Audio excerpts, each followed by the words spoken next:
Cette semaine, le thème, c'est celui de l'obéissance. Alors, nous allons en parler avec la parole de Dieu et je vous demande d'être très attentifs parce que lorsqu'on écoute la parole, il y a une grande bénédiction.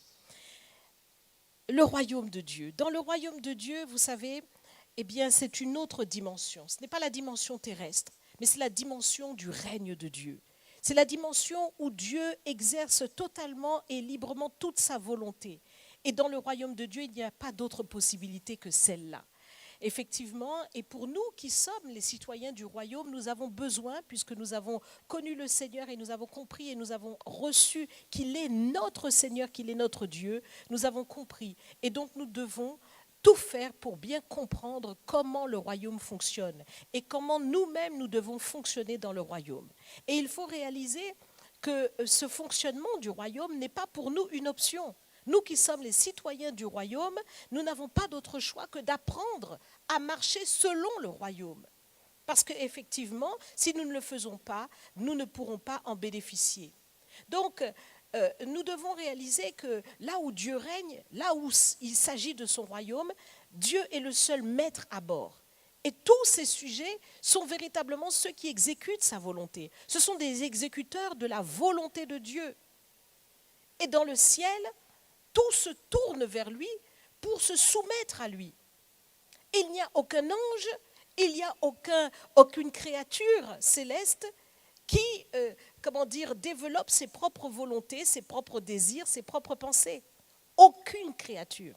Mais toutes les créatures de Dieu sont là pour exécuter la pensée et la volonté de Dieu.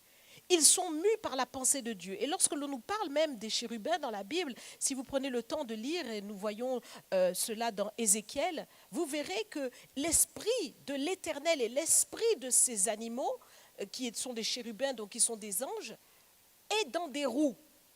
Et à chaque fois, en fait, qu'ils doivent faire quelque chose, la roue bouge avec eux, puisque leur esprit est dedans, mais c'est la volonté même de Dieu qui s'exécute dans ce tourbillon-là des roues et qui fait mouvoir les chérubins. Donc, c'était quelque chose d'extraordinaire. Mais cela doit nous faire réfléchir, parce que nous qui sommes des citoyens du royaume, nous pouvons véritablement voir que nous avons un travail à faire en nous-mêmes pour apprendre à délaisser nos pensées, délaisser nos propres désirs, notre propre volonté, nos ambitions personnelles, pour laisser la volonté de Dieu s'accomplir en nous. Est-ce que je parle à quelqu'un ce matin ? Et vous qui êtes avec nous par Internet, j'espère que cela vous touche directement. Parce qu'effectivement, le Seigneur veut nous faire prendre conscience que nous avons besoin de véritablement marcher selon sa volonté à lui et non pas la nôtre, puisque nous lui appartenons. Et lorsque nous regardons bien dans l'histoire du royaume de Dieu, il y a eu un être qui a voulu véritablement développer ses propres pensées, ses propres désirs, sa propre volonté. Il s'agit de Lucifer. Lucifer, un ange aux ailes déployées qui était magnifique et qui était un chérubin protecteur. Il était là dans la présence de Dieu parmi justement les anges qui ont accès direct à Dieu. Et effectivement, il a voulu déployer sa propre volonté, ses propres désirs, ses propres pensées. Il a voulu faire sa volonté et établir ses propres règles. Et qu'est-ce qui s'est passé ? Il a été évincé. Parce que ce n'est pas possible dans le royaume de Dieu. Donc nous devons comprendre à quel point il est important pour nous de comprendre ce principe de l'obéissance. Dans Marc chapitre 10, verset 15, voici ce que le Seigneur dit. Il dit, je vous le dis en vérité, quiconque ne recevra pas le royaume de Dieu comme un petit enfant, n'y entrera point. Donc cela doit nous interpeller, comme un petit enfant. Quiconque ne recevra pas le royaume comme un petit enfant n'y entrera point. Donc il y a un caractère à développer, il y a une attitude à avoir, il y a véritablement une nouvelle identité à incarner pour toi et pour moi. C'est l'attitude, le caractère du petit enfant. Oh, je ne parle pas du petit enfant qui à partir d'un certain âge, lorsqu'il comprend qu'il y a le oui, mais qu'il y a aussi le non, il commence à dire non, non, non. Tout ce que vous lui dites, il dit non. Non, je parle du petit, le plus petit, qui ne peut pas dire non. Le petit enfant. Et c'est celui-là que le Seigneur veut voir en nous, en toi, en moi. Un petit enfant qui suit ses parents et qui reçoit tout ce qu'on lui donne, tout ce qu'on lui fait, il est dépendant, totalement dépendant. Il a un caractère de rechercher véritablement, en fait, cette plénitude par ses parents. Il est rempli de, vous voyez, ses yeux, son cœur est totalement ouvert et disponible à tout ce qu'il va recevoir. C'est comme cela que le Seigneur veut que nous soyons. Et si nous ne rentrons pas dans ces choses, eh bien, le résultat, c'est que nous ne pourrons pas expérimenter tous les bénéfices du royaume, tous les bienfaits du royaume, toute la puissance du royaume ici-bas. Et nous risquons de ne pas y entrer jusque dans l'éternité. Donc, voyez la gravité du sujet. Si nous ne devenons pas comme des petits-enfants, dit le Seigneur, nous ne rentrerons pas dans le royaume. Et beaucoup d'entre nous sont aussi déjà dans cet état. C'est-à-dire que tu connais le Seigneur, tu vas à l'église, tu essayes de prier un peu, tu essayes de lire un peu ta Bible, mais tu ne bénéficies pas de toute la puissance du royaume. Et effectivement, tu sens bien qu'il y a une limite à tout cela dans ta communion. Eh bien, regarde bien s'il n'y a pas un problème au niveau de l'obéissance. Parce que véritablement, les bienfaits du royaume de Dieu sont pour ceux qui obéissent à Dieu. Il y a 4 catégories de personnes. Selon la parole de Dieu, nous voyons clairement qu'il y a 4 catégories de personnes. Premièrement, celui qui n'obéit pas à Dieu. Celui qui n'obéit pas, c'est le rebelle. Le rebelle, c'est celui qui refuse l'évidence de Dieu et qui se donne toutes sortes de raisons et de prétextes. Et il se fait Dieu pour lui-même. Alors nous voyons cela dans le psaume 10, verset 4, il nous est dit, le méchant dit avec arrogance, il ne punit pas, il n'y a point de Dieu. Voilà toutes ses pensées. Et aussi dans le psaume 14 au verset 1, au chef des chantres de David, il nous est dit ceci au verset 1, l'insensé dit en son cœur, il n'y a point de Dieu. Ils se sont corrompus, ils ont commis des actions abominables, il n'en est aucun qui fasse le bien.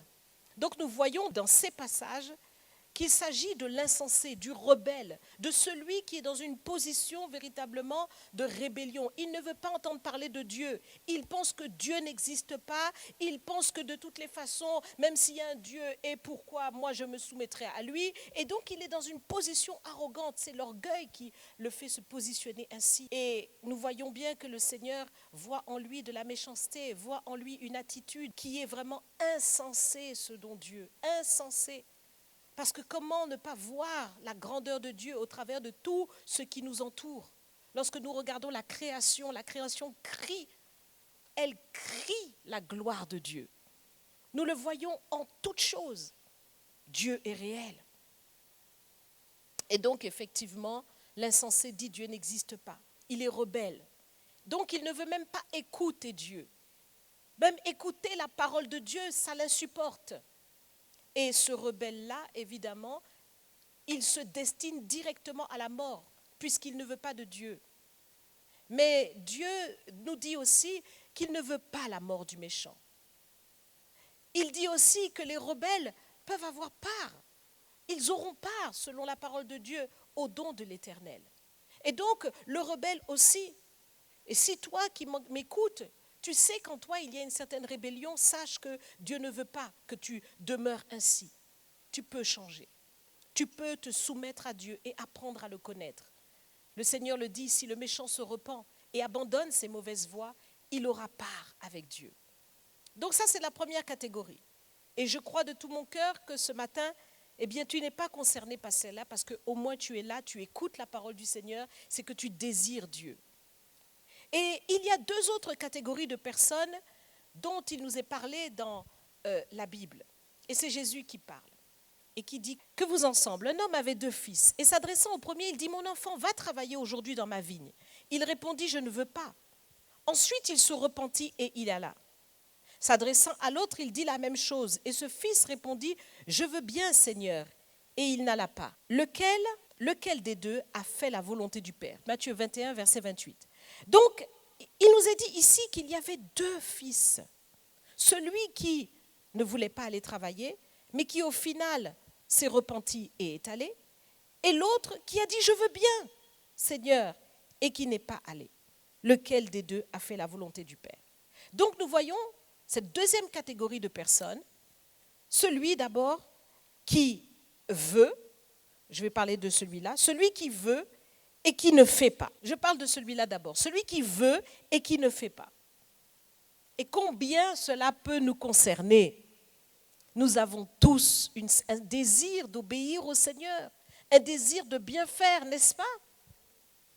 Mais il faut réaliser que l'intention n'est pas l'action. Et que le Seigneur, lui, ne regarde pas à nos intentions, même si elles sont bonnes. Mais Dieu regarde à nos actes, aux actes que nous posons. Il veut voir en nous l'obéissance, non pas parce que nous disons « oui, oui, oui », parce que le Seigneur le dit, tous ceux qui me disent « Seigneur » n'entreront pas forcément dans le royaume. Donc il ne s'agit pas de notre intention, mais il s'agit de notre action. Qu'est-ce que nous faisons? Est-ce que nous obéissons concrètement? Quand le Seigneur attend de toi quelque chose, et il en attend des choses, est-ce que tu le fais vraiment? Et effectivement, eh bien, parfois nous pouvons nous séduire par nos intentions. Oui, Seigneur, je ferai,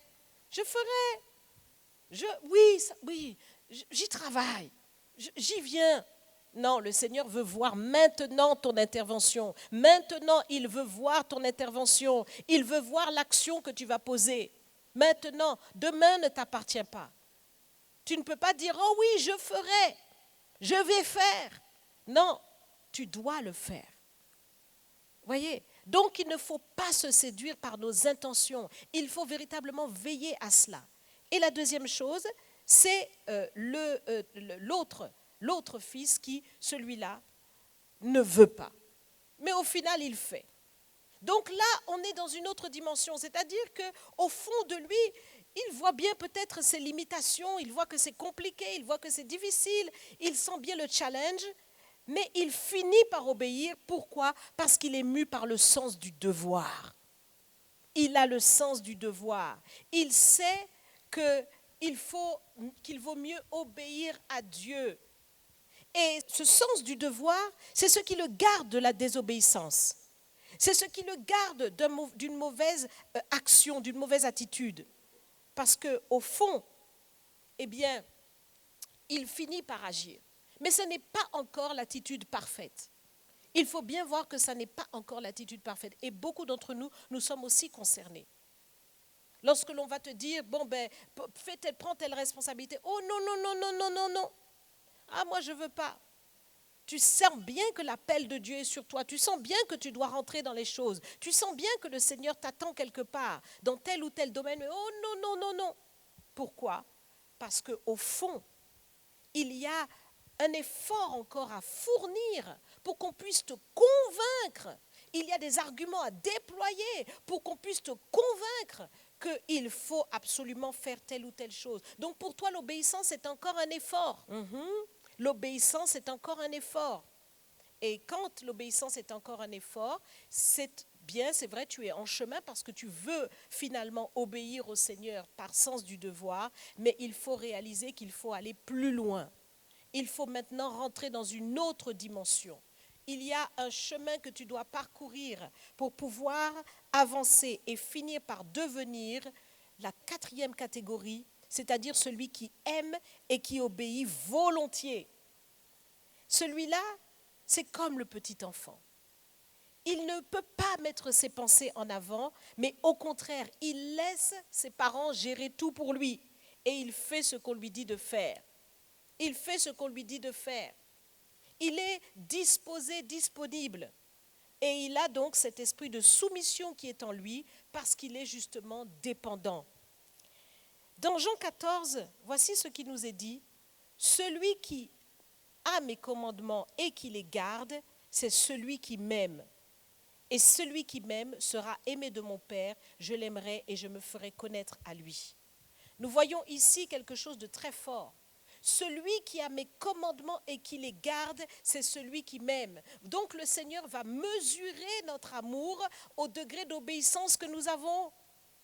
Ce n'est pas à notre intention, ce n'est pas au positionnement extérieur par nos paroles, mais c'est véritablement par l'action que Dieu va vérifier si nous l'aimons ou pas. Et donc le Seigneur veut voir en nous cette attitude-là. Le petit enfant, ce petit enfant qui aime et qui fait volontiers tout ce qu'on lui dit, c'est ça que Dieu veut voir en nous. Il sera aimé. Et j'aimerais justement te dire à quel point il y a des bénéfices à être dans cette 4e catégorie, de celui qui aime et qui obéit. Parce que premièrement, c'est un grand soulagement pour toi. Il n'y a plus de tumulte entre toi et Dieu. Il n'y a plus de débat entre toi et Dieu. Tu es véritablement dans une communion intime avec le Seigneur. Et donc tu peux marcher chemin faisant avec lui. Et le Seigneur peut aussi te dire ses secrets. Il peut te parler parce qu'on parle à quelqu'un dont on n'a pas à redouter un mauvais positionnement. Est-ce que tu comprends cela?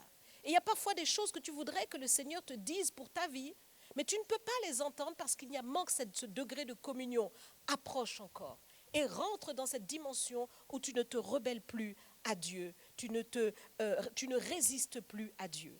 Et dans cette dimension-là, eh bien, le grand bénéfice, c'est aussi celui-ci. Il nous est dit que celui qui m'aime sera aimé de mon Père et je l'aimerai et je me ferai connaître à lui. Donc c'est la dimension d'intimité. Et plus loin, Jésus dit encore, si quelqu'un m'aime, il gardera ma parole et mon Père l'aimera. Nous viendrons à lui et nous ferons notre demeure chez lui. N'est-ce pas merveilleux? N'est-ce pas merveilleux que d'avoir le Père, le Fils et le Saint-Esprit en toi? Dieu en toi? Est-ce que vous comprenez ce que je suis en train de dire? Parce que c'est quelque chose de puissant et de fort, d'avoir Dieu en toi et de pouvoir marcher avec Dieu en toi. Tu ne seras plus en train de chercher Dieu lointain dans le ciel. Oh mon Père, mais mon Père, tu pourras le dire sachant que ton Père est là. Et ça, c'est une dimension profonde et puissante. Parce que lorsque tu as Dieu, tu as tout pleinement. Et effectivement, c'est un grand privilège. Et il nous est dit dans ce même passage, c'est Jésus qui continue de parler et qui dit « Celui qui ne m'aime pas ne garde point mes paroles. » Et ne les garde point. Ça veut dire qu'il ne retient pas ce que Dieu lui dit. Il ne veut pas accomplir ce que Dieu lui dit. Alors ce matin, nous allons vraiment prendre le bon positionnement et rechercher de la part de Dieu la capacité de devenir ses enfants obéissants. L'obéissance vient de Dieu.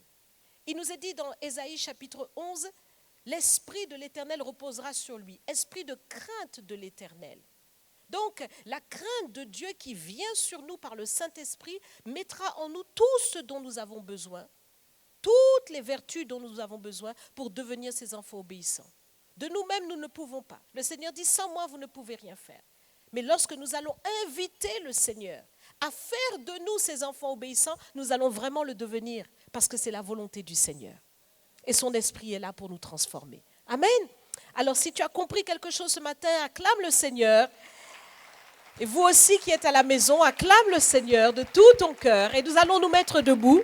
Tandis que Total Praise va s'approcher, nous allons nous mettre debout et nous allons vraiment invoquer le Seigneur pour qu'ensemble, cette semaine soit une semaine forte, puissante, qui nous aide à marcher dans cette obéissance qui est tant attendue de Dieu. Le privilège de l'obéissance, c'est de bénéficier du royaume. Dieu n'exauce pas les rebelles, Dieu n'exauce pas ceux qui n'obéissent pas. Mais au contraire, le Seigneur va exaucer lorsque nous nous positionnons, lorsque nous faisons vraiment ce qui convient. Le Seigneur vient et il exauce. C'est là les bénéfices de l'obéissance. Si tu obéis bien à la voix de l'Éternel, tu seras béni. Et c'est ce que nous voulons, n'est-ce pas? Alors répétez ces quelques paroles après moi. Seigneur Jésus, j'ai entendu ta parole ce matin. Et je réalise à quel point ta parole est la vérité. Et j'accepte pleinement l'esprit de l'obéissance. Et je te demande de me remplir du Saint-Esprit, l'esprit de crainte de l'Éternel, pour m'attacher à toi et pour t'aimer sans tumulte, pour te servir et t'obéir sans tumulte et faire tout ce que tu attends de moi. Ouvre mon oreille, dispose mon cœur, change mon cœur, Seigneur, afin que les raisonnements ne puissent plus prendre la place, afin que les attitudes et les comportements puissent tomber et que désormais je m'attache à toi par ta parole, que je cherche à t'obéir avec empressement, avec diligence et non pas dans la négligence. Je te dis merci Seigneur pour ce bon cœur que tu me donnes. Parce que c'est toi, tu as promis, tu as dit dans ta parole, je vous donnerai un cœur de chair. J'ôterai le cœur de pierre. Seigneur, tu le fais maintenant pour moi. Je le crois, Seigneur. Et ma vie est transformée par ta puissance. Au nom de Jésus. Amen. Amen. Nous le croyons de tout notre cœur.